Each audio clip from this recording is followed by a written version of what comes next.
Azure Dreams. The game was first released in 1998 on the PlayStation by Konami. The game tells the story of treasure hunters looking for monster eggs in a mysterious tower. People from all over come to buy and trade these monster eggs, and the town of Mos Baya was founded. The story follows a young boy and his journey into this tower. The game starts as an angel greets you. He tells you you have to name yourself, and after you're done, he sends you down to Earth where you are born.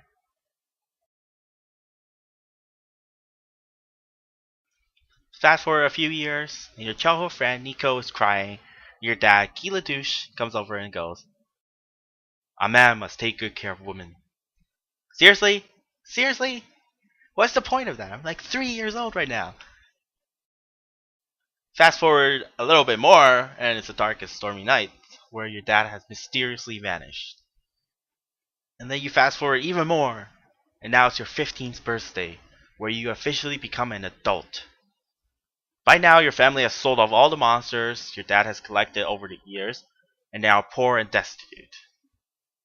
That doesn't matter though, because you are 15 and you are officially old enough to enter the tower. And this is the main story of the game. There's no evil organization, there's no evil person, nobody's out to take over the world. You don't meet a random girl who is part of an ancient race and you must save the world. No. The story is you get a job, you make money, and your family doesn't starve. That's it. The end. Anyways, you talk to the priest, who then gives you a prayer, and then bonks you on the head. Then sends you off to the tower without even a weapon or monster of your own. Your mom does give you a pita fruit, or I like to call a pity fruit. But lucky for you, a monster Gakun shows up and asks to be a familiar. He's your first starter familiar, before you eventually get better ones, but until then, he will be your guide and a tutorial to get started in the game. The game is very similar to Dark Cloud, where the game is split into a dungeon crawler and a town where you can build or interact with. The majority of the game revolves around this tower. There are 40 floors in total, and each floor is randomly generated with randomly generated loot on the floor. It's mostly eggs that you're on the lookout for, since you can hatch it and train your very own monsters. However, if you die before you can get your egg home to the hatchery, you'll lose it. In fact, if you die in the tower, everything you have on you is lost, and you have to wake up in your house. The only way to escape is to use a wind crystal, which teleports you out of your tower with all your loot intact. There are some limitations leaving the tower, but there are also limitations when you enter the tower. Every time you enter the tower, your level is reset to 1. Your familiar's level never change, and you also have equipment you can bring with you. You can only bring 5 items with you, which includes your gear, and however many familiars you want. Inside the tower, the gameplay is turn-based. Enemies move when you move. It's not an unfamiliar concept to anyone familiar with roguelikes. The game is simple. You get a sword, or a rod, and you smack your enemy with it. You don't get any spell, you don't get any special moves, you just walk, and you attack. Your familiars do get skills though, and you can command them to use them at any time, or you can set your AI to do it automatically. Really, the game is about raising and training familiars more than you actually doing the combat, which makes sense. You are a monster tamer for a reason. Outside of the tower, you spend your time in the town of Mos Baya. You can talk to NPCs, you raise your reputation, woo the ladies, and even rebuild the town. At first, everyone hates you. You used to be this jerk, you went around annoying everyone in town, but now you're an adult. You're grown up. With money in your hand, you can change everyone around you to friends. The fastest way to build reputation is to spend money. By building buildings, you can get people to like you. The priest hates you? Build a temple. Nico thinks you're an uncultured brat? Build a fountain. People are bored? Build a bowling alley. Another way to get people to like you is to climb the tower, but this is much harder. It's easier to just throw money at them until they're happy with you. As you get higher and higher reputation, NPCs will start to gossip about you.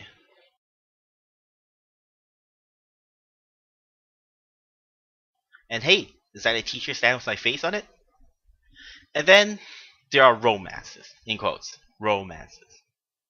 You can get 7 girlfriends in this game, but they really do nothing but waste your time.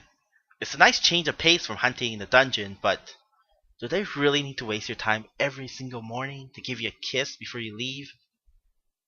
And most of them, although there are some girls where they will give you a little quest where you have to go into the tower and find certain items for them first.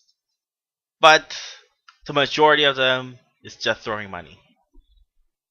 From what I have heard, in the Japanese versions, you can marry them, but for obvious reasons, it was removed in the Western version.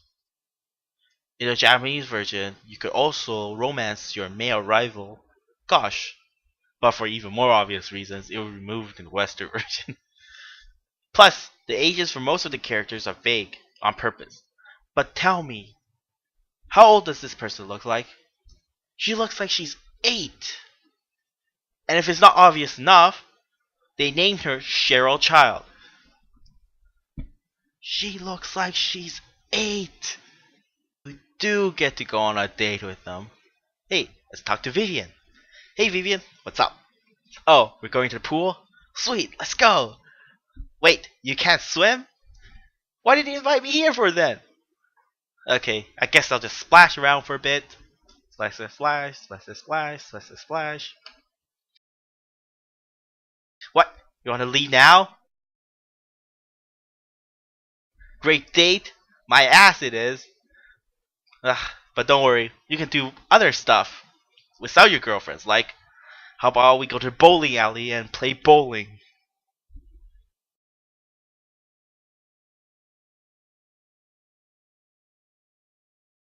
Alright, you know what? Maybe bowling sucks even more.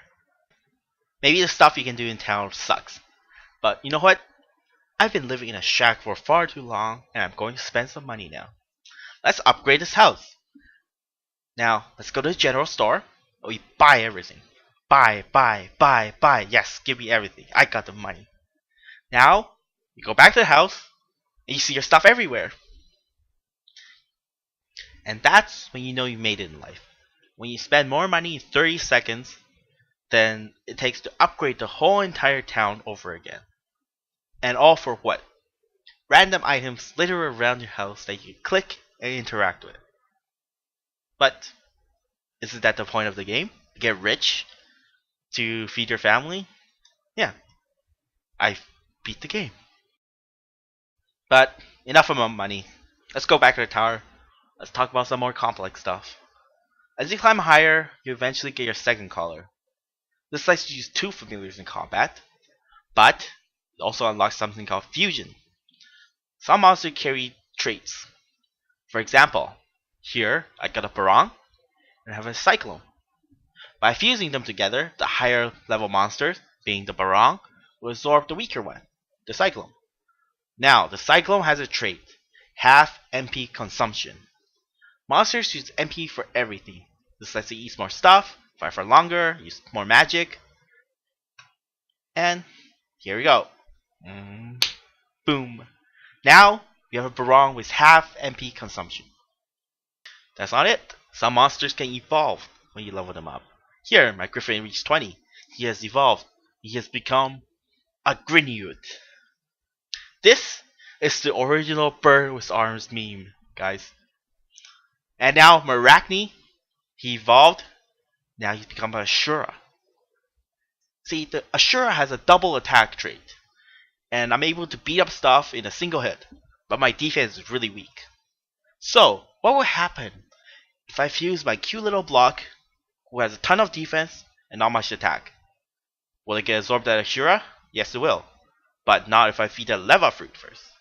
Now, I feed it to Leva Fruit, I fuse them, and suddenly, my block has double the damage, double the defense. It's a walking death machine. Fusing will also unlock spells on monsters which are hidden, and it's possibly the only way to get higher in the tower without excessive grinding.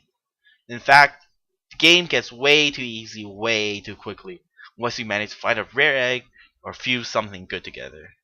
And don't worry, the game's not about money. There is a story where you could climb to the 40th floor and stuff would happen, but it's stupid, so it's more about the money, anyways. Overall, I like the game. It's really easy to get into, and you can easily sink hours and hours into the game, hoping for just one more egg to climb one more level.